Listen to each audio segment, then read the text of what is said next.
Salut tout le monde, ici Adrian Mercier. Bienvenue sur ma chaîne, dédiée à notre belle planète et aux enjeux de l'écologie. Si vous voulez en apprendre plus sur comment protéger notre environnement et adopter des gestes éco-responsables, pensez à vous abonner pour rester informé. Prêts à explorer ensemble? C'est parti. Bonjour à tous. Aujourd'hui, je vais aborder un sujet qui nous concerne tous, la qualité de l'air. Dans cette vidéo, je vais explorer la question suivante, est-elle réellement réglementée? Nous allons examiner les lois et les normes en vigueur, ainsi que leur impact sur notre santé et notre environnement.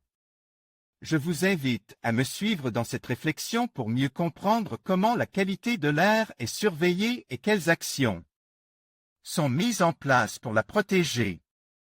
Restez avec moi pour découvrir des chiffres surprenants et des informations essentielles. Air pollué à Pékin, crédit DR. Oui.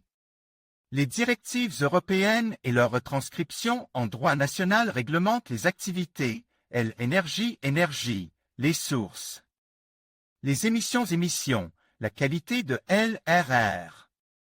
Sur ce dernier point, la réglementation prévoit, pour les principaux indicateurs, des normes sanitaires, les valeurs limites à ne pas dépasser, les valeurs guides objectifs de qualité à atteindre à une échéance définie, les seuils d'alerte pour l'enclenchement de mesures immédiates. Nous sommes en permanence confrontés à la pollution atmosphérique. Philippe Hubert, directeur des risques chroniques de l'INERIS, Institut national de l'environnement industriel et des risques, nous en explique les causes et nous décrit les normes en matière de pollution de l'air. Futuration surveillance de la qualité de l'air. Sur tout le territoire national, la qualité de l'air est surveillée en permanence par 35 organismes scientifiques agréés par l'État, dont Airparif en région Île-de-France. On surveille la pollution générale, moyenne, loin des sources, dites de fond et caractéristiques de l'exposition longue de la population.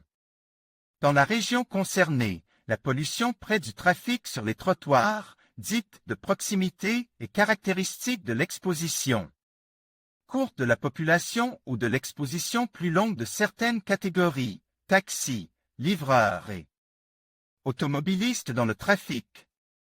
En conclusion, la qualité de l'air est effectivement réglementée par divers cadres législatifs au niveau national et international. Ces réglementations visent à protéger la santé publique et l'environnement en fixant des normes pour les polluants atmosphériques. Cependant, il reste encore des défis à relever, notamment en ce qui concerne l'application de ces normes et la sensibilisation du public. Il est essentiel que chacun d'entre nous prenne conscience de l'importance de la qualité de l'air et agisse pour la préserver. Ensemble, nous pouvons contribuer à un avenir plus sain et durable.